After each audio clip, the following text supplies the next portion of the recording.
Hello, Sagittarius, Sun, Moon, Rising, and Venus Signs. Kamusta kayo? Sana po nasa mabuti kayong kalagayan. Welcome back po sa Star Tarot. At kung bago kayo dito, welcome din po kayo. Please subscribe, like, share my videos, and leave me a comment kung nakaresonate kayo. So, first card ni Sagittarius, get more information. Alright? Maaari na kailangan mong mag-research, kailangan mo na magtanong-tanong, to get more information regarding kung ano man yung sitwasyon nito. You know, po pwedeng decision making ito na kailangan mong harapin, but maybe yun nga, kailangan mo pa ng mas marami pang detalye, mas marami pang impormasyon. Kaya yun, parang pinupush ka ngayon ng universe na huwag ka muna magdesisyon, but instead get more information, mag-research ka pa, alamin mo pa, aralin mo pa. So we have recovery. So maganda rin ito, no? Sagittarius, kasi po pwedeng physical ailments ito. Maaring may mga physical problems, may sakit, mga ganyan, ano, na nararamdaman ng iba sa inyo recently, and ngayon makaka-recover ka na from that. Maaring sa ngayon ma-receive mo na yung healing energy na padala sa iyo ng Divine Universe, at makaka-recover ka na from that, giginhawa na, no, yung inyong pakiramdam. Pwede rin na hindi lang ito physical, but this could be also other situations in your life, katulad na lamang ng baka merong mga financial problems, may mga financial difficulties kayo, no, constraints na nararanasan din. So pwede na magkaroon kayo ngayon ng mga breakthrough, diba? At masosolve mo na yung mga problema mo sa pera, at makaka-recover ka na sa mga financial losses, mga financial constraints, yung ganon. So we have opportunity, look at that, see? So pagdating sa usaping pera, napakaganda nito. Kasi talagang, baka ang iba nga sa inyo may problema talaga sa pera, no?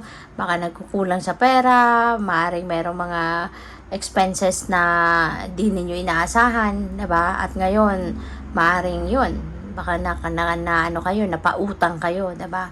Pero ngayon, masosolve mo din yan, problema mo na yan, kasi may mga financial opportunities, financial blessings na dadating, kung nakikita ninyo, diba? Very positive, no? Very optimistic ang dating ng card na to, as in napakaganda.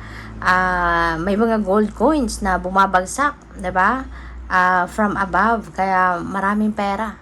This could be a windfall of money na dadating, pwedeng winnings ito, baka mananalo kayo sa mga game of chance, sa mga raffle, ganyan, ano. So yun, merong perang dadating, at kaya masosolve mo na yung problema mo pagdating sa kaperahang aspeto, no? So what else? We have no. Ayan, pero yung no na to, negotiable pa, diba? Pwedeng sa ngayon, meron kayong kausap, meron kayong transaction, baka magsasabi kayo ng no. Or pwede rin naman yung kausap ninyo, yung magno-no sa inyo. So, but hindi pa to definite. Na pwede pang magbago, pwede pang baka meron pa kayong susunod na meeting, pag-uusapan pa, baka meron pang may ipipitch in pa na iba sa'yo. So, pwede pa itong maging yes, or pwedeng maging definite na no. Okay? So, maraming salamat, no, for subscribing, and if you haven't subscribed yet, subscribe na kayo. And also, maraming salamat din for not skipping the ads. Malaking bagay po yun sa akin.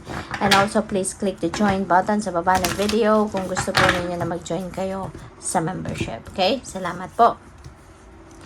We have learning experience. Ayan, Sagittarius. Possible, no, na ang iba sa inyo rito, Sagittarius, is siguro meron kayong mga sitwasyon na pinagdadaanan sa ngayon, and that is another learning experience for you.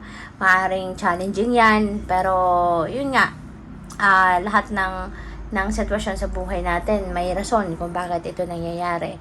Kaya maaari na kung ano man ang pinagdadaanan ninyo sa ngayon, mayroon ka din namang matututunan from that, no? Kaya mako-consider mo to na this is another learning experience para sa'yo.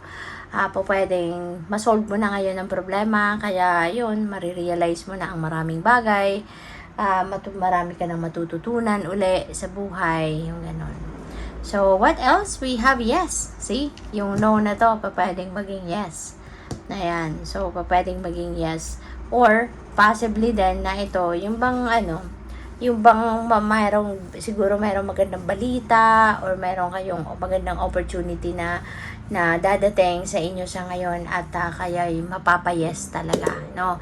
Baka masasabi niya, oh my God, yes, yes, yes, finally, 'di ba? Nangyari na to. Or yes, finally dumating na to. Kasi pwedeng sagot ito sa mga dasal mo, pwedeng ito yung mga opportunity na pwedeng mga opportunity ito na pinagdadasal mo, pwedeng opportunity ito na matagal mo nang gustong magkaroon at ito na, dumating na, yung mga ganon ba, kaya sobrang ecstatic kayo, sobrang na-excite kayo. So, we also have forgiveness and understanding. Ayan. So, for some of you naman, Sagittarius, maganda rin, no? Maganda talaga ngayon ang mga kaganapan. Kaya siguro magsisimula ng pumasok, no, yung mga opportunity sa iyo, mga magagandang bagay, sitwasyon, kasi mawawala na yung negativity sa dibdib ninyo. Kasi magpapatawad na kayo. You know, you are now going to accept and understand the situation, kung bakit nangyari ang mga nangyari. At you will have that willingness to forgive na those people na nakasakit ng inyong damdamin. Magpapatawad ka na sa mga taong may mga shortcoming sa'yo, yung ganun, maaano mo na sila ngayon, mapapatawad mo na. Kaya, mawawala na yung negative feelings and emotions ninyo sa puso ninyo. Kaya gagaan na to, magiging maaliwalas na pakiramdam ninyo, kaya papasok na yung swerte. So, we have manifestation, and yes, you are going to manifest, diba? Maaring yung ma-manifest mo ngayon, mga dreams mo, mga heart's desires mo, mga minimithi mo, mga wants mo, maaring ngayon, makikita mo na, no? Maaring magsisimula na ang paglabas nito sa realidad mo. Maaring magsisimula mo ng ma-experience, no, ang mga pinapangarap mo, mga bagay or sitwasyon na pinapangarap mo in the past, baka isa-isa na yan lalabas, no, from here on. So, ganun talaga, no? Ganun talaga kapag kayo ay masaya na, kapag kayo ay kumbaga nilinis mo na yung puso mo, yung isip mo, yung energy field mo from negativity. Kapag tinanggal mo na lahat ng mga negatibo sa buhay mo, talagang magkakaroon ka ng room for something new, something beautiful, something positive sa buhay mo, kaya magsisimula ng pumasok ang swerte. You know? So good luck. Thank you for watching. Love and light. Namaste.